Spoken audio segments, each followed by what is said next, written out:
Halo guys, ketemu lagi dengan gue Ogi dalam channel Krayon ya. Dan sekarang episodenya lagi-lagi kokologi. Oke, sekarang topiknya adalah menanam benih. Ya seperti biasa gue reminder ya, tipsnya ya nggak usah banyak mikir, pokoknya tinggal pilih, nggak usah ngira-ngira, jujur pada diri sendiri dan tetap open mind. Dan ini buat fun introspection aja ya, buat psikotes ringan, jadi jangan dibawa ke hal-hal yang serius banget gitu. Oke? Nah sekarang kita mulai aja ya, judulnya menanam benih. Nah anggaplah ya kalian atau teman-teman tuh adalah seorang ilmuwan. Teman-teman ingin menciptakan sebuah tanaman yang bisa tumbuh di padang yang gersang, di padang tandus, di padang pasir, pokoknya ini tanaman bisa tumbuh. Nah teman-teman udah meriset ini bertahun-tahun gitu ya, dan akhirnya teman-teman berhasil menemukan benih ya, biji calon tanaman yang bisa bertahan di padang tandus itu sudah siap. Akhirnya teman-teman udah tinggal menguji cobanya. Nah padang tandusnya juga udah siap ya, padang pasirnya udah ditentukan lokasinya, dan kita akan menanam benih hasil kerja keras kita itu di sini.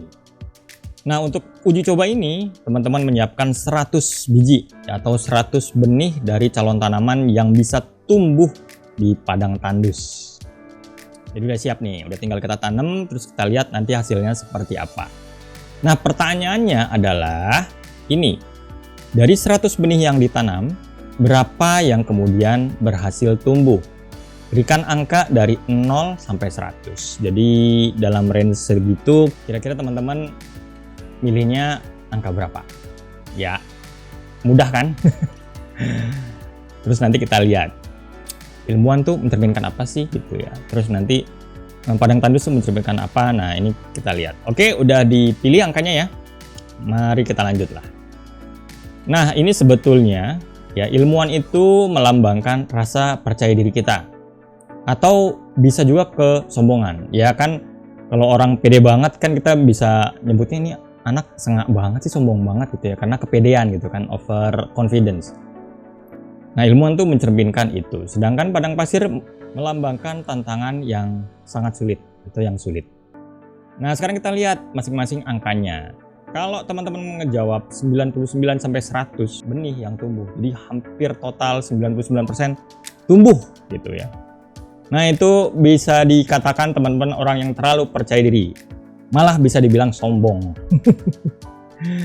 Ya pede boleh sih, cuman kalau over gitu ya, over confidence, bahkan sampai melupakan bahwa tiap manusia tuh ada kelemahan, yaitu cukup berbahaya guys gitu kan.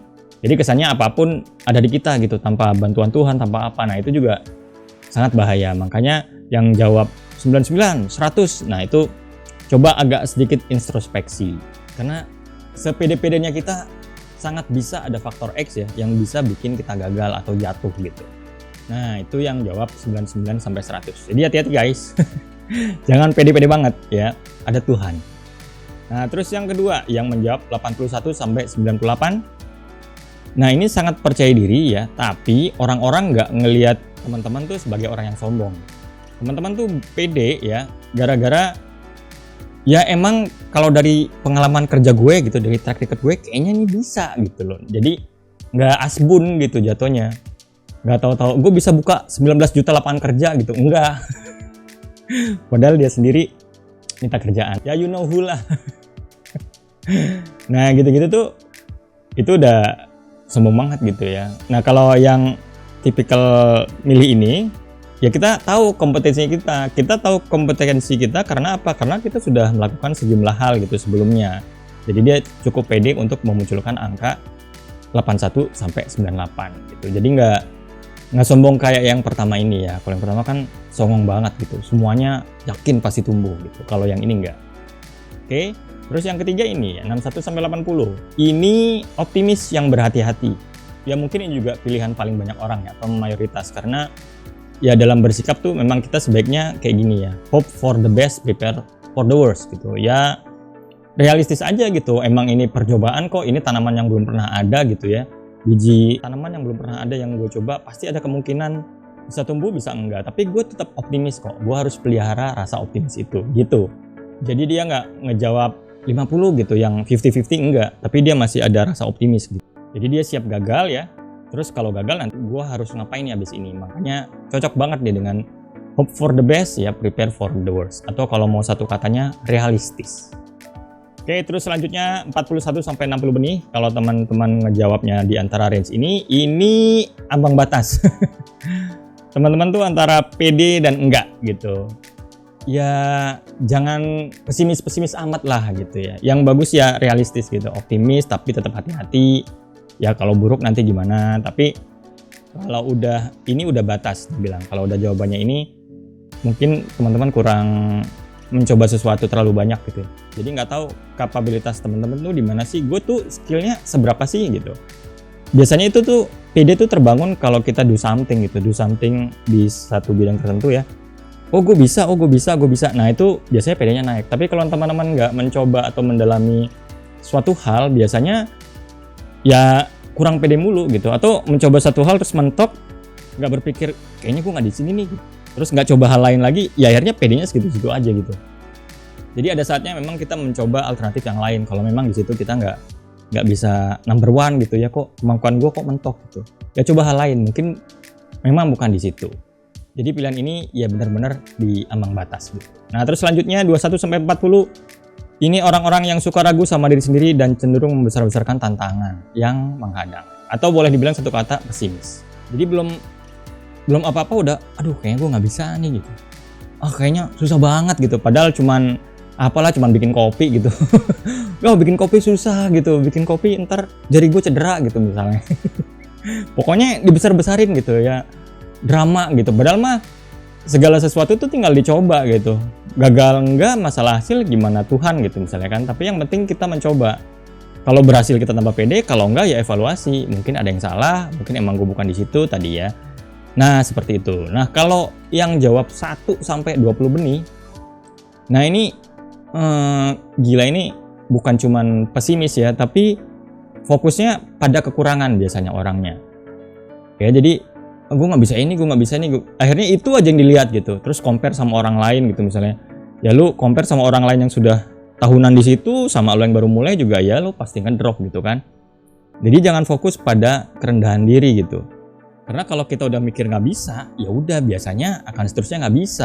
Sama lah kayak yang tadi ya, jangan dibesar-besarin. Kita cuman tugasnya dari Tuhan tuh ya cuman mencoba kok. Coba aja gitu. Hasil belakangan. Tapi kalau udah fokus pada kekurangan, kerendahan hati, ya udah susah deh, berat ngangkat PD-nya. Jadi kalau menurut saya sih teman-teman cobalah satu hal atau lebih ya yang menurut teman-teman tuh minimal nyaman di situ. Nyaman atau gue bisa nih, kayaknya gue mampu di situ. Cobalah di situ. Jangan fokus ke kelemahan diri terus atau kekurangan terus, karena kalau enggak kita nggak melangkah-melangkah gitu, nggak maju-maju.